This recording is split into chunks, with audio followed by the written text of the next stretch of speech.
अचानक भगदड़ मच जाती है तो उसके लिए घुड़सवार पुलिस भी तैनात है। इनमें अमेरिका के, इंग्लैंड के और माउंटेन पुलिस के घोड़े हैं। डिजास्टर, आपदा प्रबंधन, फायर सेफ्टी तथा ट्रैफिक के लिए विशेष प्रबंध, विशेष फंड्स जारी किए थे ताकि श्रद्धालुओं को किसी तरह की यहाँ कोई कठिनाई न हो। ये सभी इक्विपमेंट्स हमारे आ चुके हैं। आपने खुद देखा होगा कि यहाँ इंटरसेप्टर्स डिप्लॉय हो गए हैं। तीथर ड्रोन भी भारी संख्या में हैं। हम लोगों ने ऐसे एंटी ड्रोन सिस्टम भी यहाँ लगाया है और जो हमारा वाटर फ्रंट है उसको बेटर किया है, उसकी सिक्योरिटी को पिछले कुंभ के मुकाबले। मेला क्षेत्र में सुरक्षा के मद्देनजर 6 तरह के ई पास बनाए गए हैं, जिनमें सफेद रंग का वीआईपी ई पास, केसरिया रंग का अखाड़े संस्थाओं का पास, पीले रंग के पास फूड कोर्ट, वेंडर, कार्यदायी संस्थाओं के लिए, लाल रंग के पास इमरजेंसी सेवाओं के लिए, मीडिया के लिए आसमानी रंग का पास और पुलिस बल को नीला रंग का पास मिलेगा। मतलब योगी की फोर्स सब तरफ से किसी भी अनहोनी से निपटने के लिए तैयार है। Bureau report, Republic Bharat. तो आपने देखा कि योगी के योद्धा तैयार हैं और ऐसे में हिंदुओं के लिए सुरक्षा कवच तैयार किया गया है। इसलिए हम बार बार बता रहे हैं कि महाकुंभ में महाकवच की तैयारी 1 नहीं 2 नहीं बल्कि 7 लेयर्स के तहत। आपको ये भी बता दें कि इस महाकुंभ में 40 से 45 करोड़ सनातनी पहुंचेंगे और साथ ही ये भी जानकारी आपको दे दें कि जो ये महाकुंभ है वो 13 जनवरी से शुरू हो रहा है। सनातन का सबसे बड़ा पर्व है। महाकुंभ का आयोजन होने जा रहा है। करोड़ों लोग इस पावन पर्व का हिस्सा बनने जा रहे हैं। संगम की रेती पर आयोजित हो रहे महाकुंभ मेले में माफिया अतीक अहमद को लेकर विवादित पोस्टर लगाए जाने से हड़कंप मच गया है।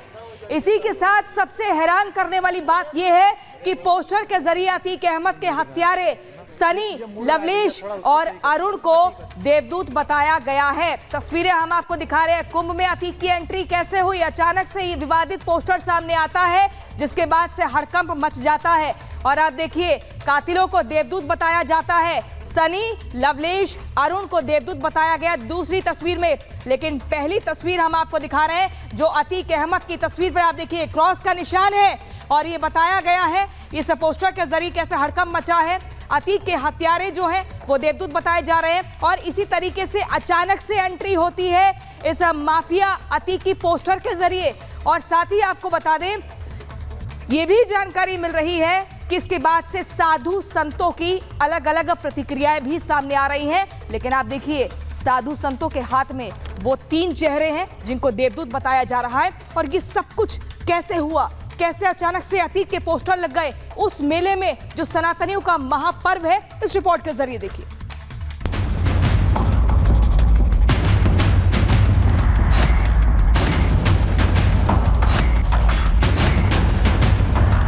मौलाना जी को ये समझाने की कोई जरूरत नहीं कि सनातन धर्म कभी धर्मांतरण भी कराता है और कुंभ उसी सनातन परंपरा का एक संकल्प है। हाथी जब चलता है तो कुत्ते भौंकते हैं। प्रयागराज में होने जा रहे महाकुंभ को लेकर सियासी सरगर्मी हर रोज तेजी पकड़ रही है।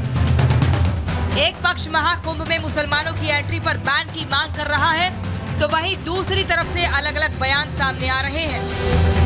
कहीं तैयारियों पर सवाल उठ रहा है तो कहीं कुंभ की जमीन पर। ऑल इंडिया मुस्लिम जमात के अध्यक्ष मौलाना शहाबुद्दीन रिजवी बरेलवी ने कुंभ की जमीन को वक्त की बताकर ऐसा विवाद खड़ा कर दिया है जिस पर बवाल मचना तय। प्रयागराज के जो मुसलमान हैं एलानिया तौर पर इस बात को कहा कि जो जमीन है, जिस जमीन पर, जमीन के बहुत सारे हिस्से पर जो शामियाने तंबू वगैरह लगाए गए हैं, इंतजामात किए गए हैं, मेला लग रहा है, ये वक्फ की ज़मीन है और वहाँ के मुसलमानों की ज़मीन है। मगर दरियादिली देखिए मुसलमानों की कि मुसलमानों ने कुंभ के मेले की तैयारियां, शामियाने और पिंडाल, रोड और सड़कें और खड़ंजों पर कभी मना नहीं किया कि यहाँ पे मत लगाइए। मौलाना शहाबुद्दीन बरेलवी मुसलमानों के दरियादिली का दम भर रहे हैं, लेकिन उनके बयान पर साधु संतों में नाराजगी देखने को मिल रही है और तत्काल प्रभाव से गिरफ्तार करने की मांग हो रही है। कट्टरपंथी सोच को साबित करने के लिए महाकुंभ की भूमि को भी वक्फ बोर्ड की बता रहे हैं। ये बहुत ही दुर्भाग्यपूर्ण है। इन पे तत्काल इनकी गिरफ्तारी होनी चाहिए, इनके खिलाफ FIR दर्ज होना चाहिए, ऐसे लोग सलाखों में होने चाहिए। कोई छोटा सा भी बच्चा भी समझेगा कि महाकुंभ तो सनातन सतयुग से चला आ रहा है, इनकी बोर्ड की जमीन कैसी होगी। इनकी तो बुद्धि जो है ना, इनको तो पागल खाने में, बरेली के पागल खाने में भर्ती कर देना चाहिए। महाकुंभ में वक्फ बोर्ड की एंट्री और जमात की तरफ से कुंभ मेला क्षेत्र की जमीन को वक्फ की जमीन बताने पर बवाल मचा हुआ है। धार्मिक अनुष्ठानों, धार्मिक कार्यक्रमों को राजनीति से परे रखना चाहिए, लेकिन भारतीय जनता पार्टी को धार्मिक ध्रुवीकरण और जाति ध्रुवीकरण राजनीति की पूरी परिस्थिति पैदा करके अपने लिए वोट सहेजने की और वोट बिटोरने की एकमात्र कोशिश है। हम कानून को मानने वाले लोग हैं। वर्शिप एक्ट 1991 इस बात को दर्शाता है। 1947 के पहले जो जैसी स्थिति में थी वो चीजें वैसी स्थिति में रहेंगी।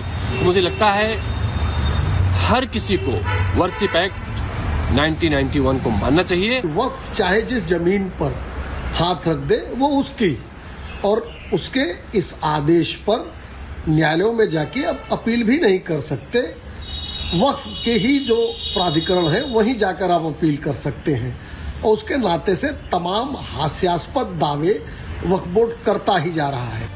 अब कुंभ मेला क्षेत्र की जमीन वक्फ की है या फिर मौलाना के दावे फर्जी है, ये तो प्रशासन ही बताएगा। लेकिन मौलाना के इस बयान को उनकी बौखलाहट से जोड़ा जा रहा है। बौखलाहट इसलिए क्योंकि कुंभ में मुसलमानों की एंट्री पूरी तरह से बैन की गई है। मुसलमानों को कुंभ में दुकानें लगाने पर भी मनाही है, तो वहीं कुंभ में मुसलमानों की घर वापसी की बातें भी सामने आ रही हैं। Bureau report, Republic Bharat. तो देखिए, कुंभ की जमीन को वक्फ का बताया जा रहा है, लेकिन आपको बता दें इसमें पूरे 3 एंगल शुरुआत से देखे गए हैं। पहले ही कहा गया कि इस महापर्व में मुसलमानों की एंट्री नहीं होगी, कोई भी दुकान नहीं लगाएगा, कोई भी मुस्लिम दुकान नहीं लगाएगा, क्योंकि उनको बार बार ये कहा जाता है थूक कांड और यूरिन कांड के ये काम करते हैं। फिर ये कहा गया कुछ मुसलमान आएंगे, उनको न्योता दिया जाएगा, वो डुबकी लगाएंगे और उनकी घर वापसी होगी। लेकिन अचानक से वक्फ की एंट्री हो जाती है। लेकिन वहीं बागेश्वर बाबा की अगर बात करें, पंडित धीरेन्द्र कृष्ण शास्त्री की, तो उनका सीधे तौर पर ये कहना है कि इस महापर्व महाकुंभ में सिर्फ और सिर्फ सनातनियों की, हिंदुओं की एंट्री होगी। जो कृष्ण की भक्ति करना जानता है, जो शिव की भक्ति करना जानता है, जो सनातन को, जो हिंदू की महत्ता को समझता है, सिर्फ उसी के लिए कुंभ के दरवाजे खुले हैं। थूक कांड वालों के लिए दरवाजे बंद है। क्या कुछ कहा, देखिए इस रिपोर्ट में। तो सनातन संस्कृति का ज्ञान है, तो थूक कांड और मुक्त कांड करने में समर्थ है, उनको महाकुंभ में आने की जरूरत नहीं है। और जो आस्थावान है, उनके अंदर सत्ता है, उनको महाकुंभ में आना चाहिए। ऐसे समय में जहाँ पर भी पूर्व समय में, बाबर के समय में, चंगेज खान के समय में, मोहम्मद गोरी के समय में, अकबर के समय में मंदिरों को तोड़कर मस्जिदें बनाई गई थी, वहाँ पर अगर पुनर्स्थापना भगवान की होती है तो निश्चित रूप से यह भक्ति काल का, सनातन काल का गोल्डन टाइम माना जाएगा। वक्फ बोर्ड एक तरीके से किसी समय में हमारे भारतवर्ष पर लुटेरे आए बाहर से, तैमूर लंग, नादिर शाह, चंगेज खां, महमूद गजनवी, तो आज हमारे देश में ही रह कर के वक्फ बोर्ड हमारे देश की ज़मीन को लूट रहा है, वो लुटेरा है। उसने तो कह दिया संसद भवन भी हमारी ज़मीन पर है। कल हमारा